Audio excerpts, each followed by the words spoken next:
Hey everyone, and welcome into the Big Ten Huddle. I'm your host JR, and we've got a special single episode here where we're going to be talking about the Michigan spring game with Jared and Andrew from Maize and Blue Review, the Out of the Blue podcast. It's a once a week podcast where they talk all things Michigan and talk about your favorite subject, Michigan football. So, Zack and I are here. Of course, Zack and I are the two Ohio State fans of the Big Ten Huddle, and we have Andrew and Jared talking Michigan. So, we're going to do our best to remain cordial in this. We'll see how far we get into it before we start bickering a little bit. But that's what Ohio State fans and Michigan fans do, right, guys? That's why we were brought on. Absolutely. We'll keep this civil. Yeah. Listen, we can all agree on one thing.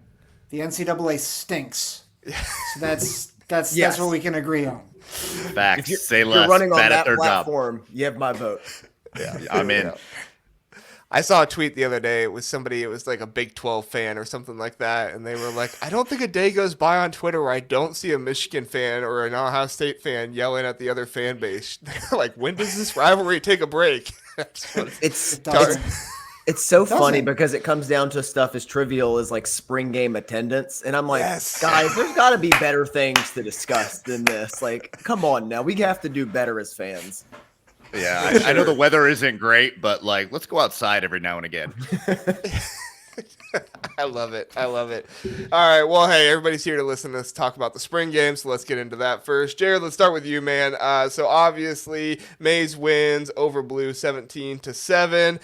It was a passing attack at the end that kind of led them over the top here. This was a draft, so you didn't really get starters with starters in every scenario. Sometimes you did here and there, but and we still don't know what the quarterback situation is going to be come to the start of the year. But I figure let's just start there. Jared, your thoughts on how the quarterbacks looked? Is there anybody you feel like is kind of leading the race right now? What are your thoughts? Yeah, thanks, GR. I mean, after what we saw, it'd be hard not to think that Davis Warren is leading that battle. We were hearing it's Alex Orji, and we were hearing he had made some big strides throughout the spring. And I think he did look improved. Now, from one pass for 5 yards last season. I mean, not exactly the highest of bars, but did he improve enough to be a Big Ten quarterback that can push the ball down the field? I personally still have some questions there, whereas Davis Warren showed that he could come in and could push the ball down the field. We don't have quite the wide receiver group that y'all do, but we have some guys that can do some stuff with the ball in their hands after the catch. So I don't think we really want to relegate ourselves to some type of intermediate 5 to 10 yard throws only down the field. So I don't know where Andy's at with this, but I'm in the camp of putting the guy in the field that gives us the best chance to do that. And that might be Jack Tuttle, who wasn't dressed and was in street clothes for that the other day. So it's still very much up in the air, but yeah, I mean, Davis Warren at this point, I got to go with him. Yeah, I believe it's between Davis Warren and Jack Tuttle to really echo what Jared's saying. And it's kind of funny because coming into the game, nobody was really discussing Davis Warren. He was largely an afterthought. 2 years ago, though, however, he was one of the young names we were very excited about. Like, we loved the story of him overcoming leukemia as a junior in high school. But then last year as a sophomore in limited time, he really struggled in the second half of games, like so much so that Jaden Denegal was outplaying him in those games. So it's like, okay, maybe he just doesn't have it. He's going to be just a journeyman backup, but really showed some strides in this game to feel encouraged about the competition between him and Jack Tuttle, who, again, didn't dress in this game, the 7th-year Indiana transfer. So a lot to be seen from there, but those two leave me a little bit encouraged. LA boy, Davis Warren, kind of looks like JJ McCarthy a little bit, I think. Yeah. Maybe not every way, but if Sharon Moore is going by, let's pick the guy who looks the most like the guy that just led us to a national championship, I think he's probably the pick. I've heard of worse strategies.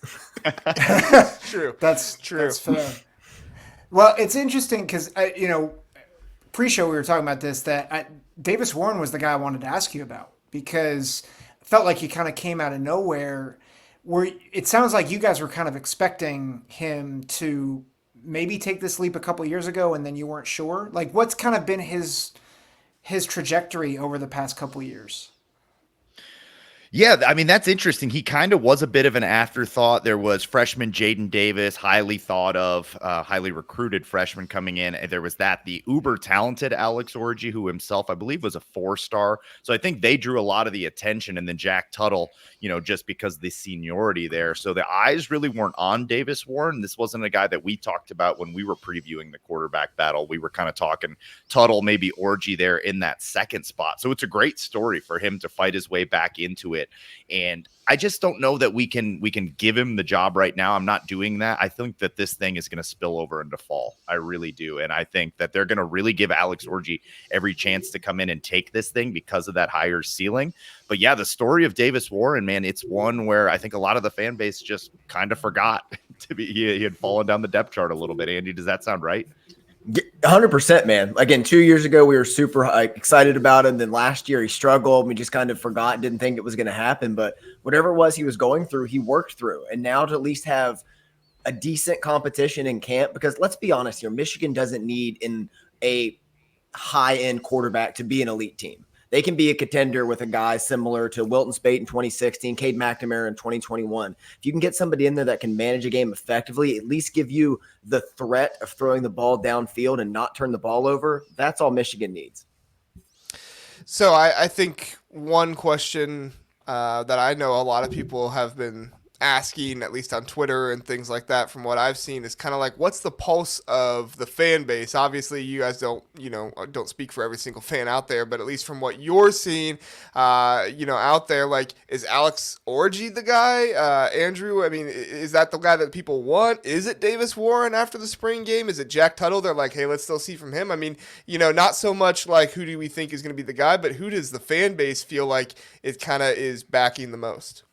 It's hard to really gauge the temperature right now because I think spring games often say more about the viewer than the actual game. Like similar to a Rorschach test, you see what you want to see. So even if a player like completes a deep pass, you're going to be like, oh, look at the passing game. We're going to throw it all over everybody. While others are going to say, oh, but the secondary gave them a pass. They're going to pass all over us. So results will vary in the eye of the beholder. And I think that's true to optimism and pessimism in terms of the quarterback. Like some are going to see the completions that Orji made. They're like, look at the improvement, while others are going to point to some of the missed reads, the lack of touch, and point to that instead. So I think everyone's just kind of mixed right now. Like everyone's dividing into their own camps, and it's kind of like, let's wait and see in the fall, and then we'll go from there. Yeah, I would go a little further. I think the fan base, if you polled them right now, I think Orji would have a slight lead. Like if you had to like put a gun to my head and made me guess, and that's just because of the ceiling. Like the dude is like 6'4", 6'5", carved out of marble, elite athlete. He was like number 3 on the kick returners last year, can do stuff with the ball in his hands, like would probably be an awesome tight end or wide receiver. So I get the excitement there. But then again, people are also like, if you put him in against Texas, I would imagine a very limited offense. I wouldn't imagine that they're pushing the ball down the field too much. So people's opinions on that are going to change. And that's where I think Andy's right, is like you're starting to see people divide into camps. But I still think the Orji camp maybe has the most followers in it right now, but by a slim margin. As orgies often do. Yes. We couldn't get through that conversation without a joke. You have, right? have to make one. That's why I'm here. Yeah, I love it. Zach, any more questions about the quarterbacks? I have one more question about the offense. Any other questions about the quarterbacks or the offense? No, it's just helpful. Is Joe Milton a good comp for Orji, or do you feel like that's too simplistic? It's not quite a 1-to-1, because I think what Milton did was largely based on a theoretical cannon of an arm, and what Alex Orji does is based on what he can do with his legs. So I think like the build is similar, but they're two different types of prospects. They tried throwing the ball with Joe Milton, but you would need a receiver with like, I don't know, a wingspan like Victor Wembanyama to make him like an accurate quarterback. So that was never the guy. Whereas Orji, I don't think they would even ask him. I don't think that they would come in and be like, yeah, spray the ball 25 yards down the field. It would be a lot of stuff with him taking off running, I think. Andy, you agree with that take? Yeah, there's definitely shades of both in each other's game, but I think Orji sees the field a little bit better than Milton did. But the biggest problem with Alex Orji is his mechanics are just too inconsistent. So whether it's a base, whether it's his off arm, and that's why you're seeing the up and downs throwing the ball down the field. So I think the other piece of the offense, the wide receivers and running backs, I don't know if there's too much to ask about Donovan Edwards, and I feel like there's so much mystery about the wide receivers. I'm not sure if you guys have any thoughts on that, you can. But the next one that I'm really, really interested in, obviously, with an all-new offensive line starting, you have Colson Loveland, who obviously plays tight end, but, some people pseudo-consider that offensive line a little bit. So do technically have one guy coming back who was starting there. However, this is going to be a new offensive line for Michigan. This is Sharon Moore's baby, right? I mean, smash, physicality. This is what you want to see out of a Michigan team in doing that. So, Andrew, let's start with you, man. What are your thoughts on what you saw in the spring game? And do you think that you guys have a good idea of who your starting offensive line will be yet? Nothing more than I love coming together with, three other guys and talking about Smash. I mean, let's just get that on the table here. I actually came away very encouraged by the offensive line in terms of depth. So typically you expect the defense to be ahead of this time of the year, and a lot of times they were, but I was very encouraged from what I saw from younger guys like Blake Frazier, redshirt sophomore Evan Link, Nathan Afabi, Dom Gadis, Raheem Anderson. He's a vet on the line. Just a bunch of rotational guys that I was kind of concerned about. I was very encouraged by their performance and the unit overall, especially considering the fact that three starters really didn't play in this game, being Miles Hinton, the presumed starting left tackle, Josh Preeb, the left guard, and Giovanni Alhadi, the best offensive lineman of all, at right guard. Jared, what did you think?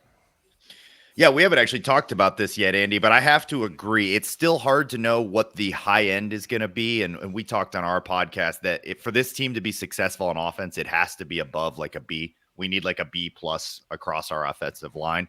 I still think it'll get there, but there's still a lot of question marks because our perceived best player on the offensive line, Giovanni Alhadi, didn't play. As you mentioned, two other starters we didn't see here. So we don't really know what the top end talent of that first tier is going to be, that first group.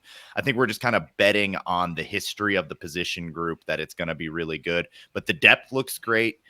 We like that a lot of these guys have been in the system for quite a while. So I would say we're really encouraged, but just need to see that first unit together to figure out, like, is this potentially all Big Ten guys here? Is it just serviceable, or is it potentially elite? Because that is on the table.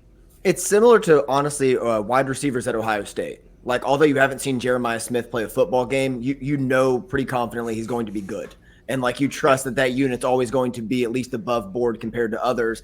And at Michigan, especially with Sharon Moore at the helm, even with Grant Newsome coaching the offensive line now, we just trust that unit's going to bring it together. Oh.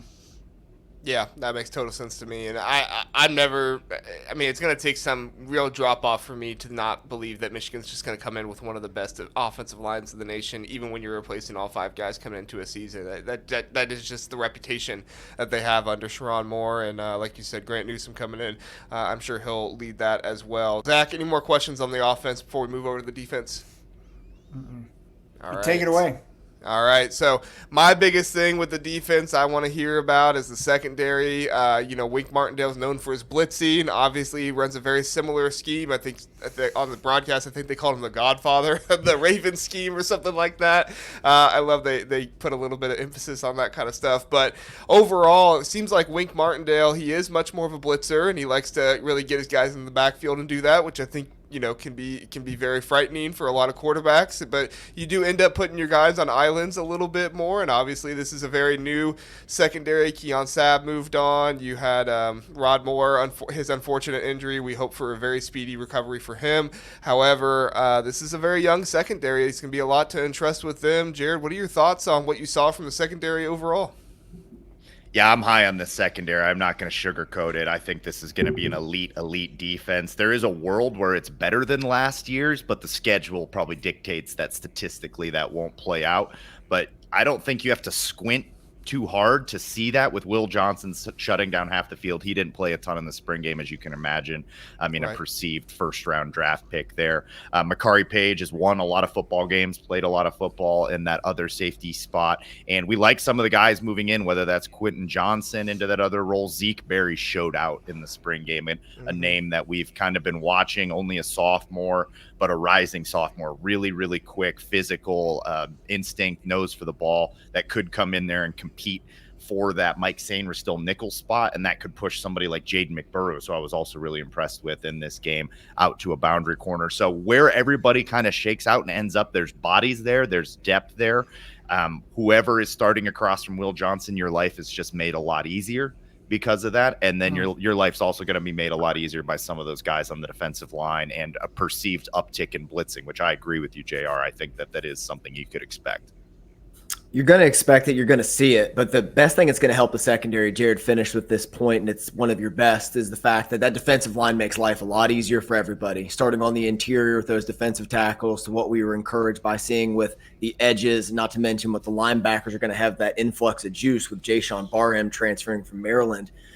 Secondary, though, I'm also encouraged because you look at it like on board, it's okay. Several guys are new to this. We're not really proven yet, but Will Johnson, Makari Page, Jaden McBurrows, and Quentin Johnson all played extensively in the Ohio State game last year. So you have that experience to be excited about. And then you have youngsters like Zeke Berry, as Jared talked about, Jair Hill, DJ Waller had an excellent spring game as well and has great length at 6'3" to come in at the other corner if necessary. So a lot of guys to be encouraged by. And that was kind of one of my surprising takeaways was how good I felt about the group, because entering the game, I was like, okay, this group needs a transfer. But after the game, I'm like, okay, I think we're good to roll out with what we have.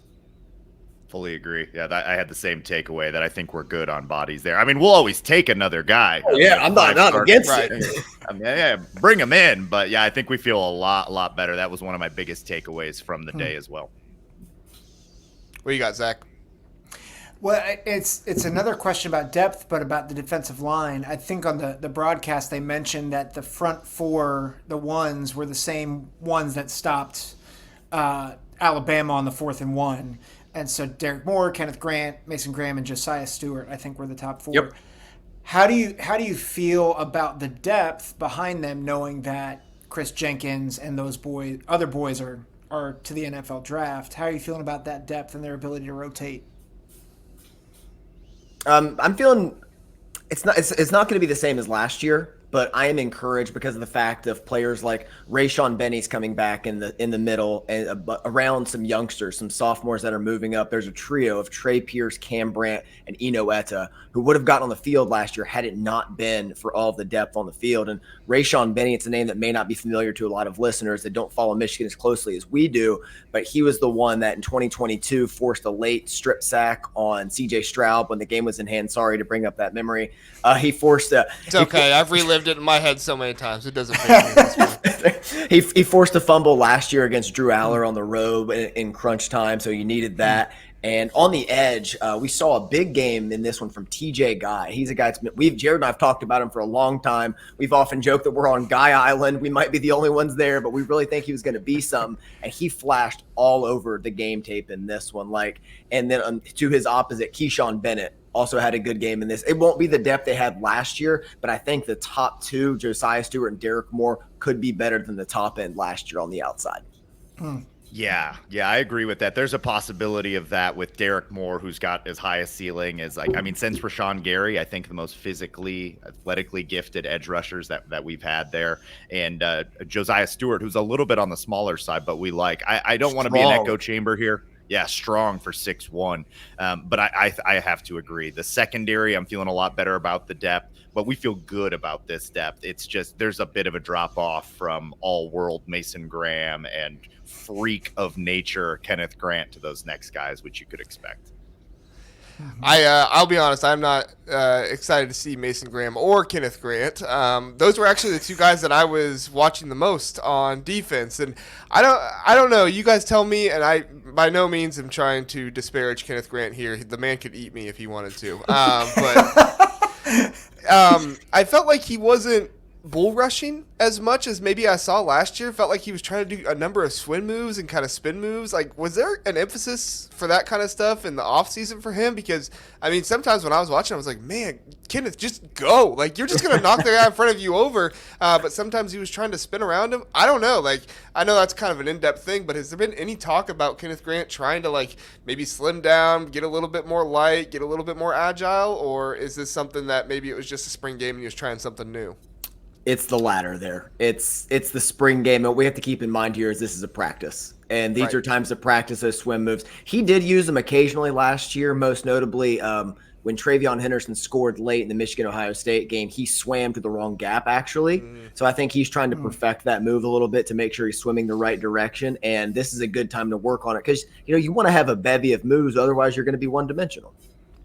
Yeah, and I agree that he should be learning that. But as far as if it was an emphasis, I have no idea because our defensive line coach was there for like 3 days and then fired. So we got another one in there now. So he's still getting settled. He hasn't even unpacked his bags in there yet. So I don't know what they're working on yet. I wasn't gonna bring it up. You guys did. That's fine by me. So he does have unrelated though. He does have a free Uber code he's been using to get around town. So I don't know. Wow, hey, that's nice. That's what we need. Zach, what are the defensive questions you got? I think I don't know if I have questions. Just dread. It's like, tell me something went bad. It's like, everything's better than I thought. Hey, I'll give you a concern.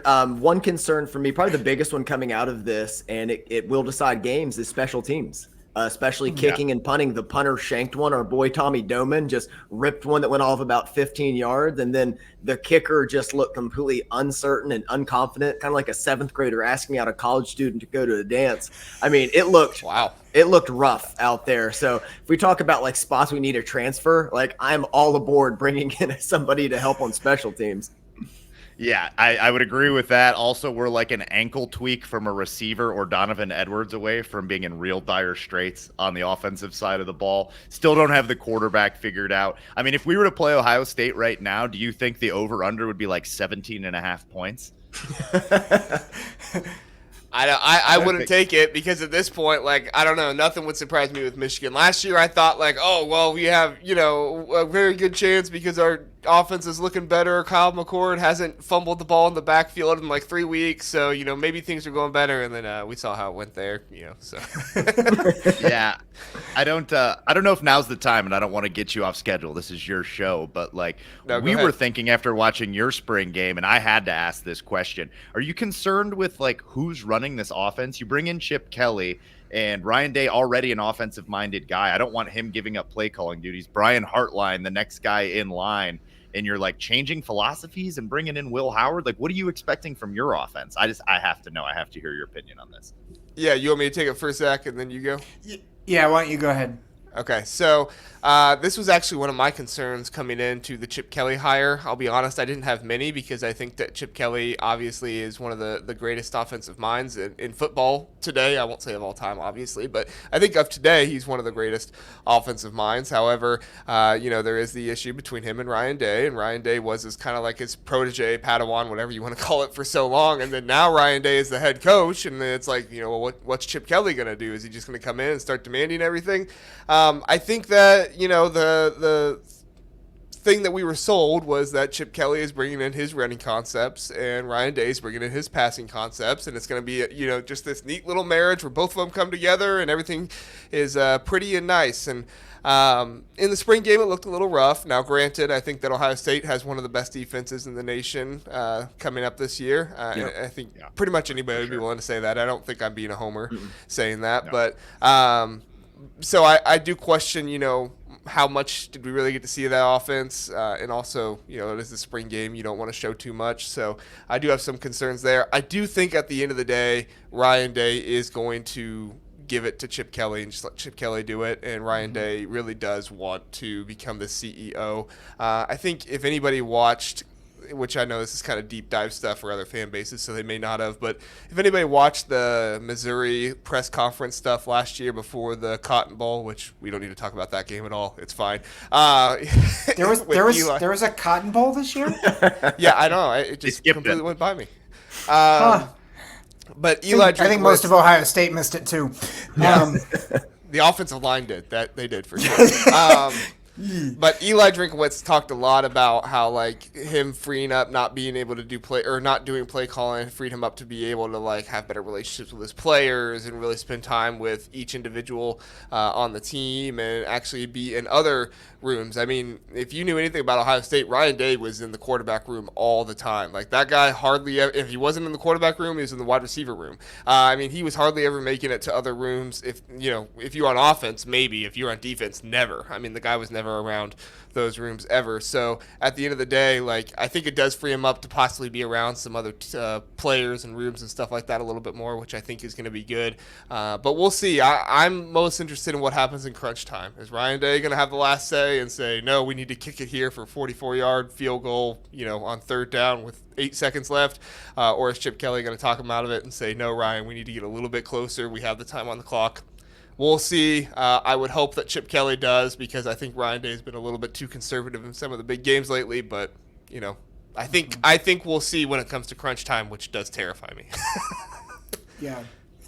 I think with that, I think one thing that you really hit on that I think most of us are, intrigued and nervous about is, will Ryan Day actually give the play calling to Chip? Because as great of a play caller as Ryan Day has been, he's just overloaded to be the head coach and the offensive coordinator. Like he just doesn't have the capacity to do it, which I think has led to some of the conservatism.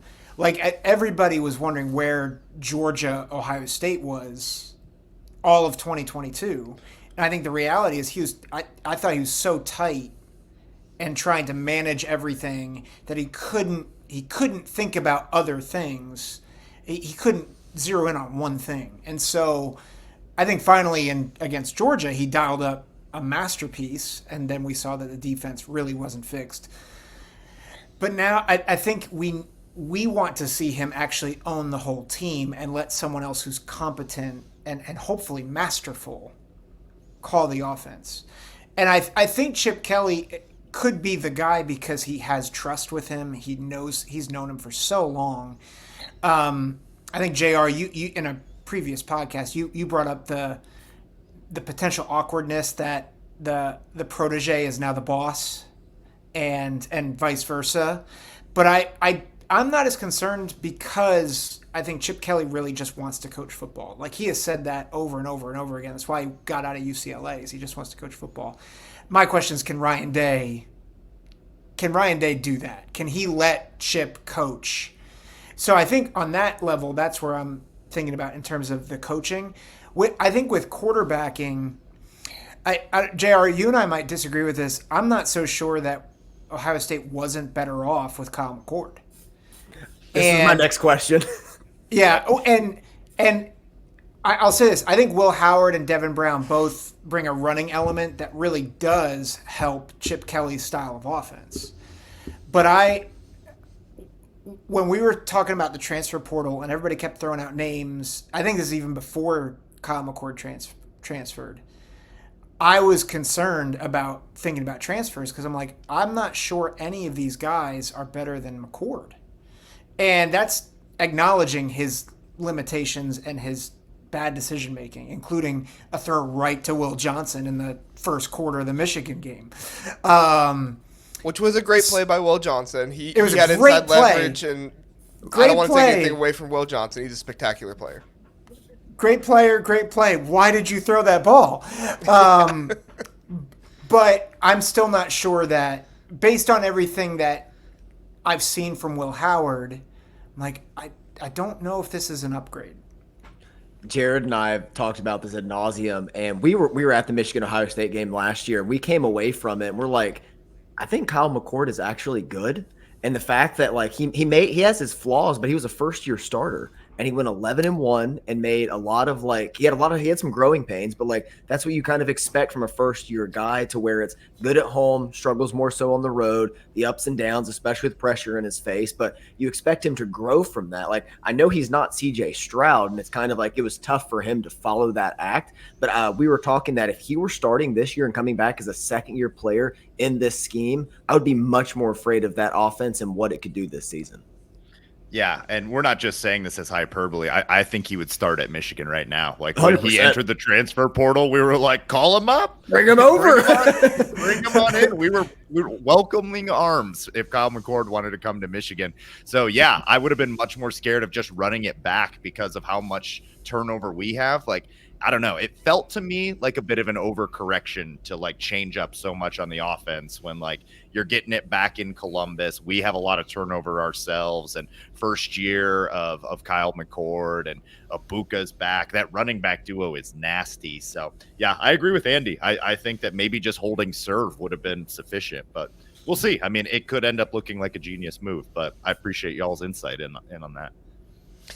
Yeah, I was one of Kyle's, I don't want to say hater, because I wasn't a hater. I believed him all season long, and it was just after the Michigan game, I think I tweeted something out like, please go to the portal or something like that. And that was probably me getting in my emotions and whatever. It happens. Yeah, we all get that way at some point, right? Jay Patterson. Yeah. Said a lot of bad things in print and on podcasts about him, and I'm sorry about that. Hey, we're fans. We appreciate. Yeah. Anyway, but I think at the end of the day, like I think that Will Howard and Devin Brown both fit better with Chip Kelly's scheme. Like if you were going to ask me, would Ohio State be better with Kyle McCord with Chip Kelly? No, I don't think so, because I think that Chip Kelly needs his quarterback to run more than what Kyle McCord is just physically able to do. Now, does that mean that Kyle McCord is not a good quarterback? No, of course not. He has a good arm. I said it multiple times last year. There were throws that he made. There was a throw with Marvin Harrison Jr. down the sideline that he just dropped it into a bucket, and Marvin Harrison Jr. I mean, it looked almost like the Jackson Smith and Jigba catch in the Rose Bowl that C.J. Stroud threw to him. I mean, not exactly, because that was kind of in a corner. This was, just down the sideline. But still, like that was a really accurate throw. He did a really good job. There's just aspects to Kyle McCord's game that I didn't know if he could ever improve, because he wasn't improving them during the season. One of those things was his pocket presence. I didn't feel like he was able to maneuver the pocket very well. I felt like the offensive line was better at times last year than some people gave him credit for, because I felt like Kyle McCord wasn't doing a great job of helping his offensive line out, maneuvering around the pocket, staying back there, and being able to do those things. And obviously, when you're not a running threat at all, you just sit back there. And, the defensive line can kind of tee off, or the blitzers can kind of tee off in those situations. So, I think at the end of the day, it just comes down to Ohio State had to improve their offensive coordinator. Brian Hartline is a great recruiter, a great wide receiver coach, but he needs time to be a good offensive coordinator. And, with Bill O'Brien, Kyle McCord might have been a better option. But with Chip Kelly, the way he runs his offense, I can't see a world where Kyle McCord would have been a better option than either Will Howard or Devin Brown, simply because of the lack of mobility that Kyle McCord has. Yeah. Let me just add two quick thoughts on that too. From what I've heard, I'm not sure. I think there's kind of this sense of like Ryan Day pushed Kyle McCord out the door. And I don't think that's what happened. We don't have anything official. But the sense that I got was he said, hey, Kyle, you're going to have to continue to compete for the starting job. And so I don't think it was a sense of like Ryan Day was like, I don't want you at all. I think it was like, hey, I want to see you compete and take this job, because I think there are still folks that still believe that Devin Brown was the better option last year. And I'm not one of them, but there are people who really thought that Devin Brown had tools that could have made him a better option than Kyle. And so I think he was saying, hey, let's compete again. And Kyle, I think, was like, I've just started for a year. I was this close to bringing you guys a victory in Ann Arbor. 5 seconds away? And if he doesn't get hit, maybe he actually makes that throw. And granted, again, great play by Michigan. If the field goal kicker makes the kick earlier, maybe he doesn't have to make that throw. Anyway, sorry. Also true. And he had great moments. So I think that's one thing. I don't think he was necessarily forced out. I think he was being forced to compete. I think it is very fortunate, this is the second thing, that they got Chip Kelly instead of Bill O'Brien with the transfer of Will Howard. Because I really agree with you, JR. I think if this was Bill O'Brien and Will Howard, I'd be like, this is I don't think this works. I think because Chip is more of a numbers-based running attack, I think that really does work with Will Howard, and it wouldn't have worked as well with Kyle. So I agree, JR. I think Will Howard for this style of offense is the better option. But I think overall, I don't think it's a 10. Like I think if last year was a 6.5, I think it might be like a 6.75. Another position I have a question about is how do you guys feel about moving Sonny Styles, the linebacker, and keeping Lathan Ransom in the back end? Because as a Michigan fan, I kind of enjoy Lathan Ransom, have a lot of good memories of Lathan Ransom. But I wanted to ask how you guys feel about that, because I really like Sonny Styles as a safety. And I know the transition from safety to linebacker isn't like groundbreaking. It's not like completely switching sides of the ball. But how do you guys feel about that? For me, it's relatively simple. I saw Sonny miss the read on Blake Corum after that Zack injury last year. I knew we didn't need to be have him playing in that much space. So I like that he's moved down to linebacker now. I think that he's need to be better in run defense down there. So you like him in run fits now, even though he missed the tackle against Corum last year? Because he'll be in less space for so less the room to running screw back up. to be right. Okay. Yeah. But I also think CJ Hicks might start over him at linebacker this year. That's very possible to happen. And as far as Lathan Ransom goes, I do have some concerns about Lathan Ransom's coverage and some of that stuff. But it makes me feel a whole lot better now that Caleb Downs is there. I think that Caleb Downs is going to help a lot in that situation. And I really do feel like Lathan Ransom's best ability is in the run fits and playing the run defense. So him less in coverage and more in run defense, fine by me. Yeah. And I think Michigan's success with Ransom was much more predicated on the position that Knowles put him in. Yeah. And I think Knowles has adjusted. Whereas I think with Sonny Styles, he wasn't supposed to be in that safety spot. But when Ransom went down, he's now learning more. I mean, he was learning all three safety spots. But I agree with JR. I think his athleticism could really be an asset if he learns the position well.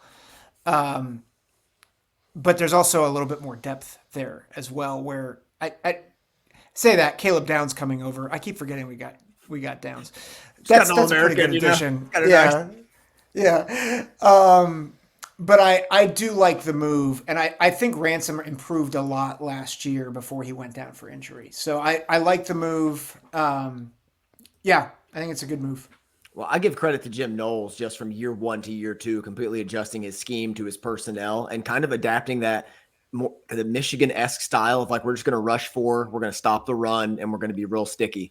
And it worked out. You got the sack numbers were down, but everything else was up across the board. And we've talked about it a lot this offseason too. Ohio State defense, especially bringing back Igbinosun, who Jared and I both really like, and Burke on the corners, it's going to be a top defense again. Yeah, Igbinosun, he is the lottery, man. He gets in there and he is fantastic. But every now and then he's going to hit you with a penalty and it's going to be oh my gosh, keep your hands off the guy.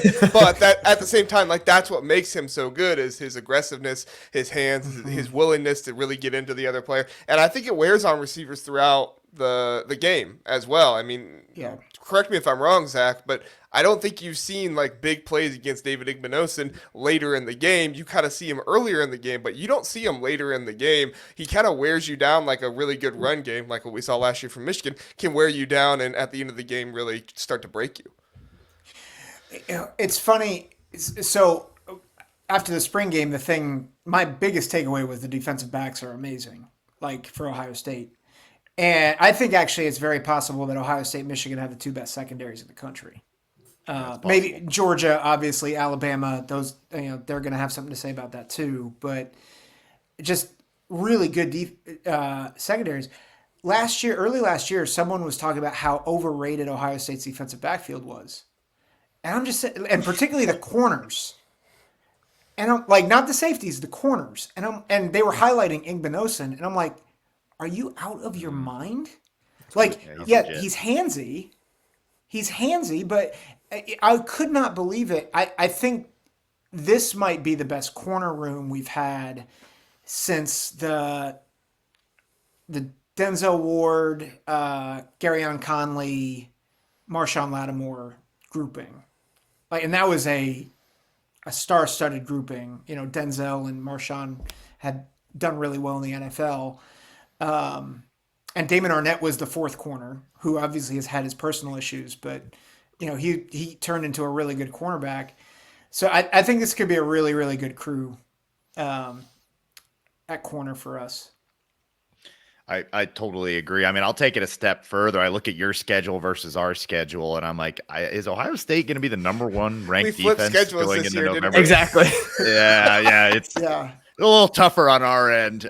So I can't imagine that statistically we're going to be able to match that, particularly with Quinn Ewers early on in the season and that Texas team that I think is going to have a pretty interesting offense. But number one versus number two defense in late November, that wouldn't surprise me at all. Yeah.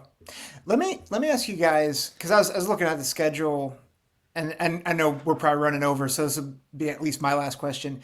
I saw maybe 4 games that really define your season: USC, Texas, Oregon, and Ohio State. How after the spring game, how do you guys feel about those 4 games?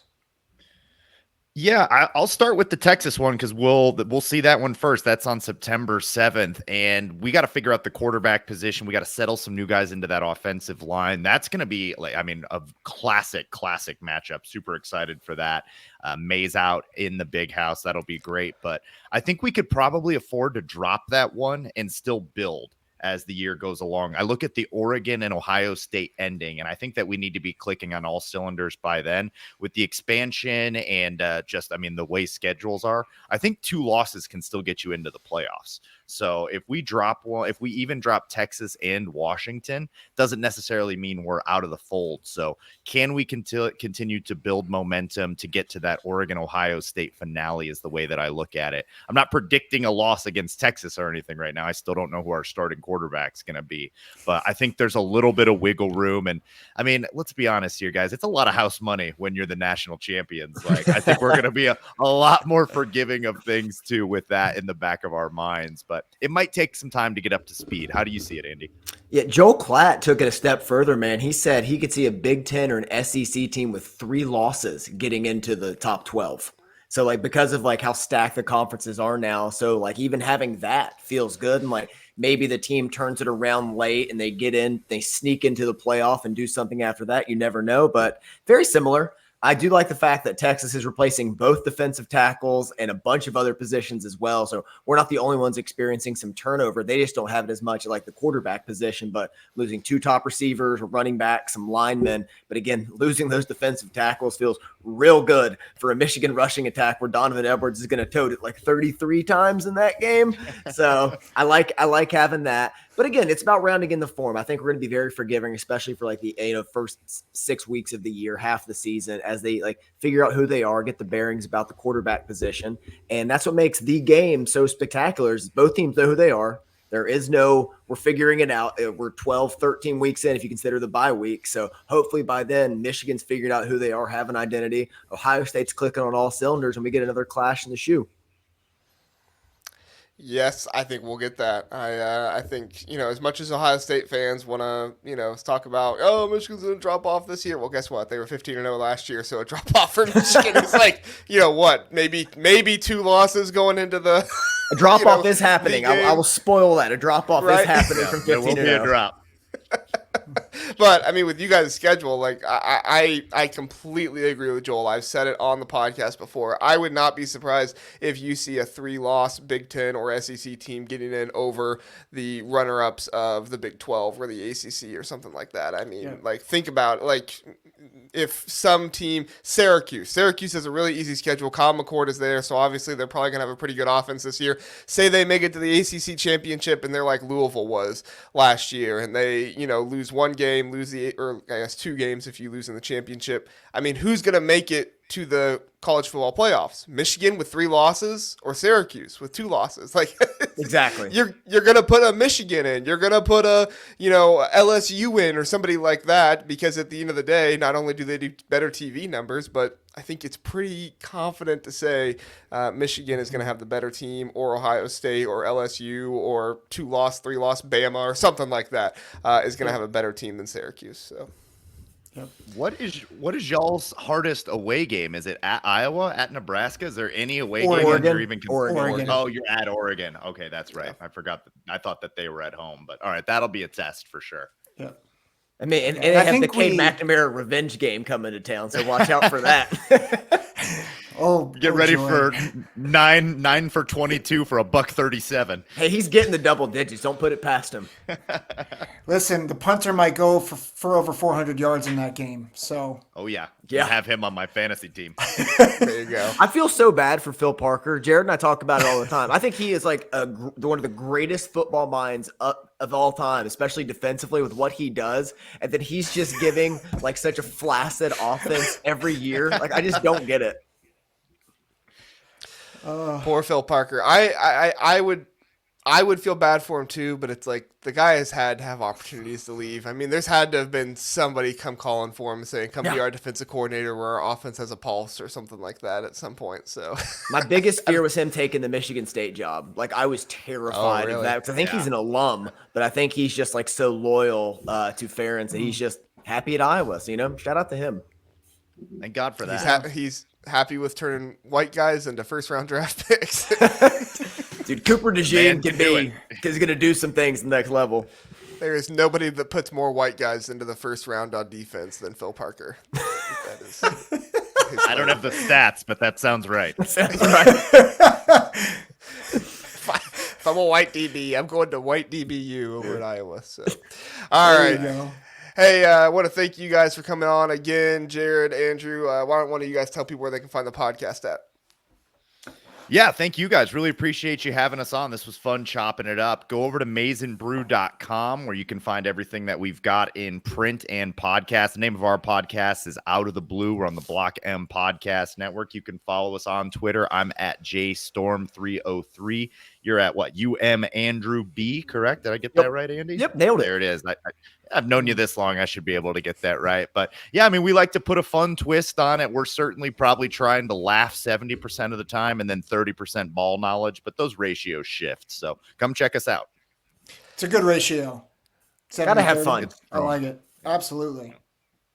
I will say, I don't know if I have ever listened to a Michigan podcast all the way through. Like I've gotten halfway through, gotten 75% the way through. I listened to you guys' most recent episode, and I made it 100% of the way through. So Nice. I don't know if that's a good thing or a bad thing that an Ohio State fan was able to make it 100% through your podcast or not. But I figured that's my endorsement. Research.